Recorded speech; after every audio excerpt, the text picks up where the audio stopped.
Hey guys, so welcome to our weekly development tip. Over these last few weeks we've been exploring mediumship, holistic mediumship, kind of how to begin to understand spirit contact, the many ways that spirit make contact with us, what motivates that kind of contact in the first place.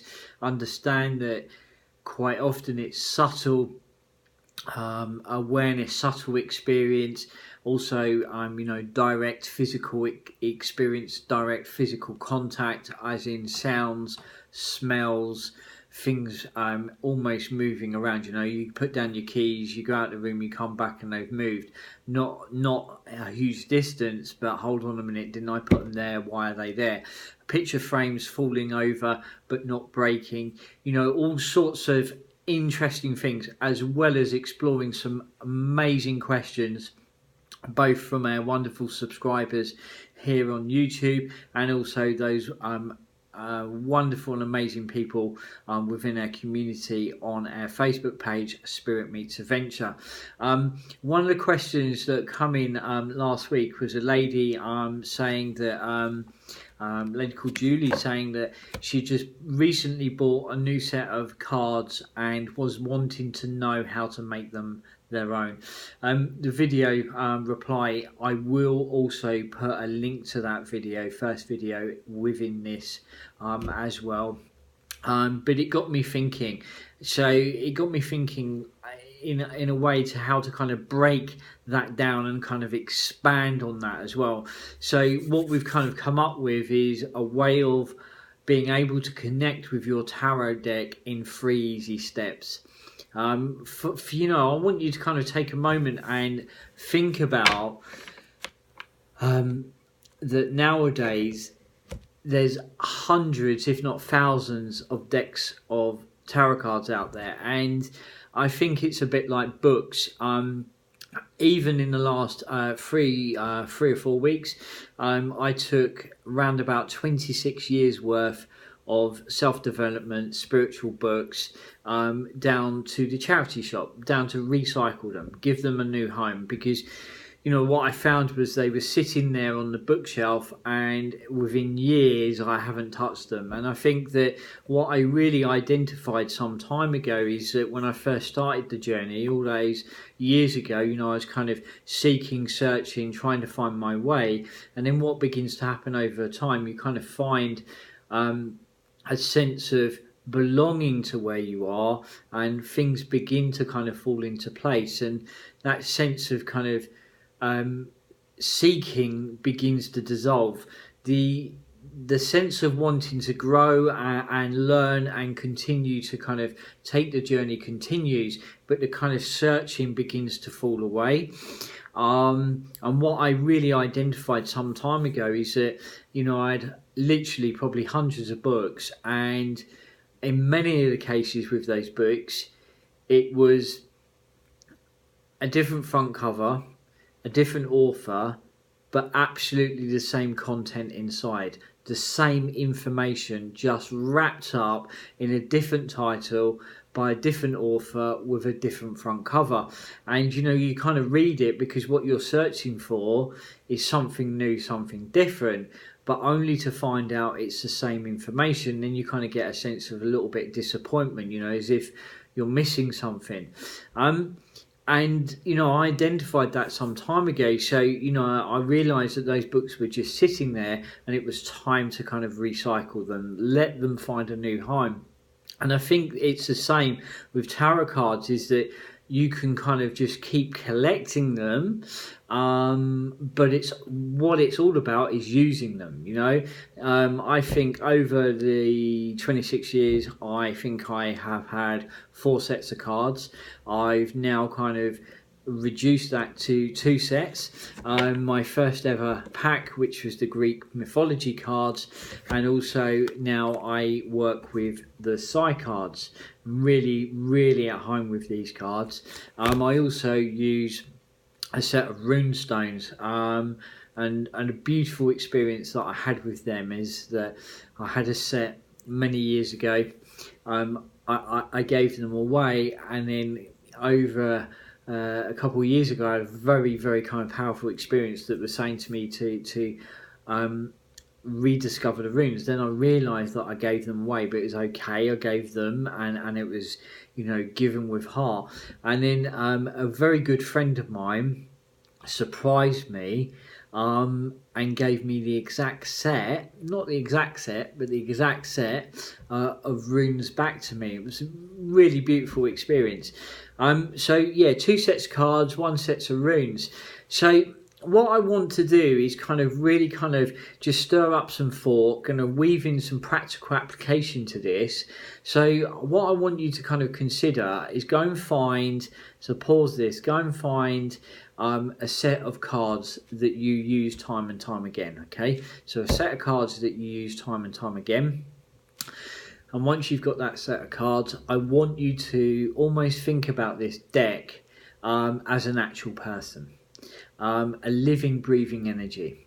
You know, have you ever felt like you just can't quite connect to some of the cards within the deck, which sometimes then causes you to kind of revert to the book? Just literally throw the book away, take the book down to the charity shop, get rid of it. I want you to kind of develop a relationship with the cards, innately allowing them to speak to you directly, okay? You know, sometimes you kind of come across a few cards and you feel like you're kind of struggling with them. But what it's all about is creating a relationship with your deck. And that just needs some time. It needs engagement. It needs practice. It needs some TLC, if you like. So think about this as a living, breathing energy. Okay, and absolutely over time, the more you work with them, the more they seem to take that on. They become this living, breathing energy.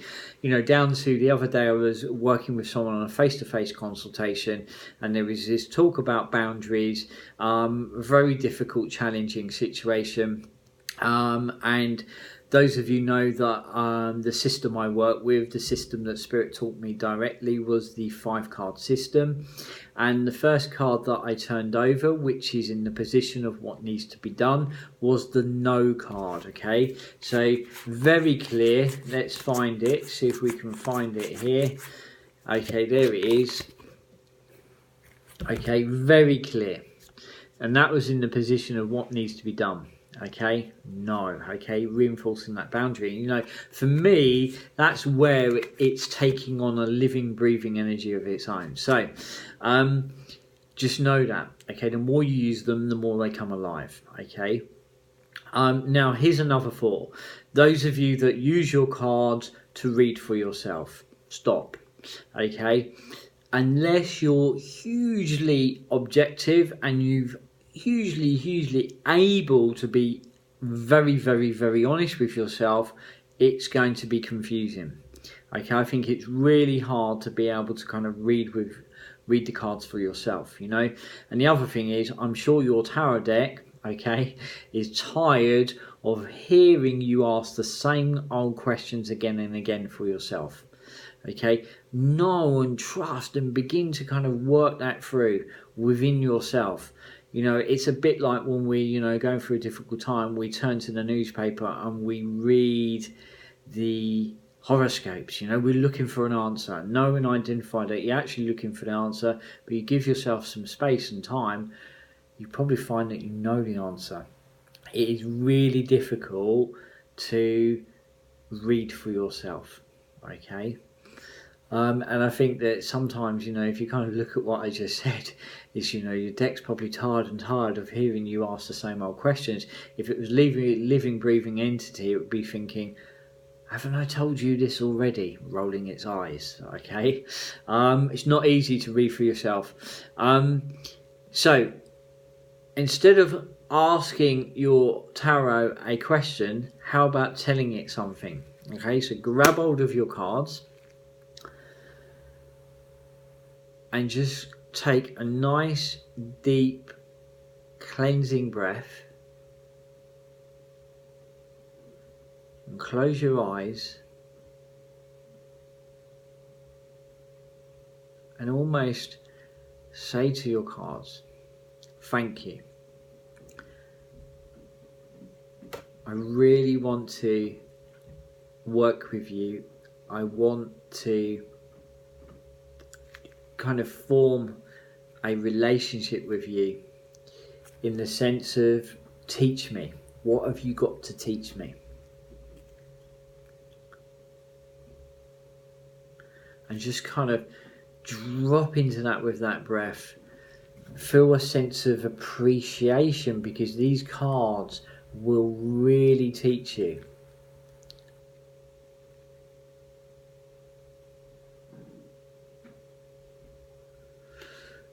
And gently bring your eyes back to the room, open them up, and gently just breathe.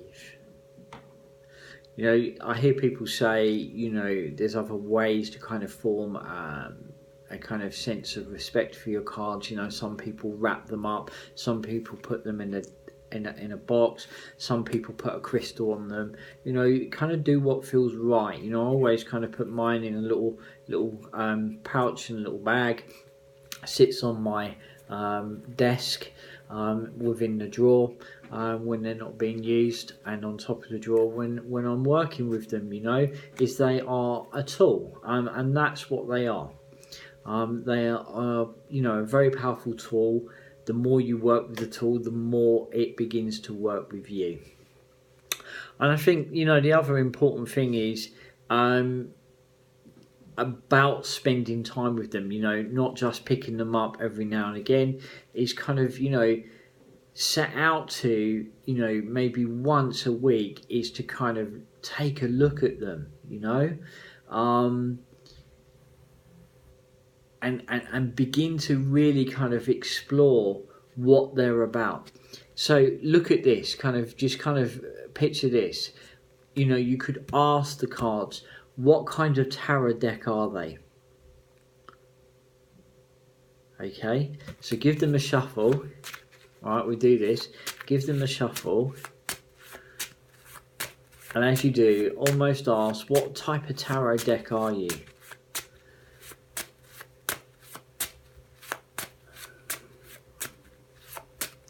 What card sums up your personality? Okay, what card sums up your personality? And then take a random card. So I'm going to do that. Okay, it's the libido card. Okay, for me, when I kind of pick this card, and the many times that I do, this is a card of kind of passion, a card of energy, a card of life. And if I kind of look at the way that the innate works with me, what it's all about is very much kind of moving you into alignment. You know, the innate and spirit often say that if this is alignment, we have this arc of alignment, and if we're out here somewhere, we've got a kind of quite a bit of work to do. And quite often when we're out here, we're feeling kind of lost, we're feeling empty. In many ways, we kind of feel lifeless. The more we move into alignment, the more we unravel our truest and greatest potential, the more alive we become. Okay, so that absolutely makes sense, you know. And if you kind of look at the spirit meets adventure, it's spirit meeting adventure. It's kind of, you know, celebrating life, celebrating a greatest potential, living a life that has deep meaning, deep purpose, and deep value, and in turn trying to add that deep purpose, that deep meaning, and that deep value into the world around you. You know, it's kind of living with humility, with grace and heart. So this would make complete sense to me. Yeah, it would make complete sense. Okay, so another question you could ask it, and as I said, you need to be kind of objective when you ask about questions about yourself. But here is another way to approach this. So another question you could ask, what areas of life do you specialize in? Okay, so ask the cards, what areas of life do you specialize in? This is really fun exercise. Okay, so here we go. Ha! What areas of life do you specialize in? Okay, so this is what my cards are saying to me. It's the Sage card. Okay, so if I kind of look at that card, this is all about, in a way, for me, this is all about, again, moving into your greatest potential. You know, unlocking your deeper truths, unlocking that deeper wisdom. I quite often say to people, you know, it's about identifying those root causes that are holding you back the most within life. You know, those root causes that are holding you back the most in life. And also at times it's not about kind of learning who you are, it's about remembering who you are. You know, so this card is a teacher. It's the Sage. So, you know, I often say to people that I work with and consult, you know, what we are doing, Spirit and the Innate and I, what we're doing is not about kind of teaching you, it's about kind of giving you the tools, okay, that live beyond the hour that we share together. So it's all about the tools that live beyond the hour that we share together. You know, I had someone say to me a while ago, do you help people? And I looked at them and smiled and said, I don't help people, no. I enable them to help themselves. The Sage card. So yes, so what areas of life do you specialise in? Okay, that made me smile. So what cards come up for you? I'd love to know about the cards that are coming up for you. Yeah. So there's another question you could ask. A couple more questions we could ask. How can you best help me? So give your cards a shuffle. How can you best help me? Okay, how can you best help me? Well, for me that makes sense, you know, because I am bridging the worlds between the unseen and the seen, between this side of life and the afterlife, and I bridge those two worlds together. You know, as I say to you, this is kind of quite spooky. The cards are a living, breathing entity. Okay, so that would make complete sense, spookily so. But it doesn't surprise me at the same time, but it does.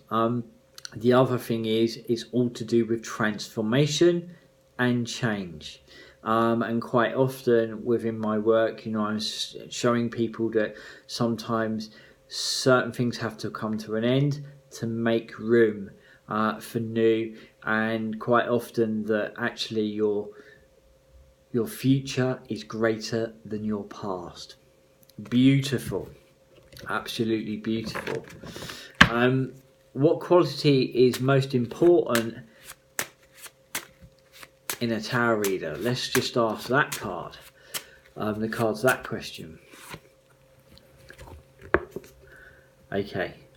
Now, this to me is kind of fortitude, strength, honesty. Okay, sometimes we have to deliver difficult information, and I always say, and Spirit really reinforces this, is that quite often sometimes we have to tell you things that are difficult, that are challenging, but we best serve you by being absolutely truthful and honest. Sometimes it's not what we want to hear, but it's what we need to hear, if that makes sense to you. So fortitude and strength. Very different, I believe, the Psi card, Tower card, to sometimes that you see within tarot decks. You know, you see a crumbling tower. This to me is a fortitude. You know, it's about kind of empowering the individual and empowering the person. Beautiful. Beautiful. There you go. I think each and every tarot card has its own unique personality, as we've just seen. And asking these questions will kind of really allow you to kind of identify what kind of energy those cards are holding. And also it just kind of allows you to begin to build that relationship with the cards. You know, and I think the cards... you know, that's been kind of mind-blowing in a way. and they've been very kind of clear, you know, really crystal clear, which shows you again it's a living, breathing energy of its own. Last tip: spend time with those cards. Attune your energy to them. The more you use them, the more they begin to come alive. You know, you can even kind of, in a way, kind of meditate with them. You know, turn over a few cards. I would absolutely really encourage everybody to keep a journal. You know, keep your cards maybe on a coffee table, keep your journal next to it. Maybe once a day, kind of take a card. What is this saying? You know, write the information down, let it build over time, but the more you use them, the more they come alive. I would love to hear what cards come up for you, how you've connected with them, how those questions are unraveled for you. Yeah, really, really, really enjoy that process. As I say, the more you use them, the more they come alive. There you go, guys. If you do have any kind of questions that you would like me to kind of cover off in our weekly development tips, just please do comment below. Speak soon, guys. See you all very soon. Bye bye.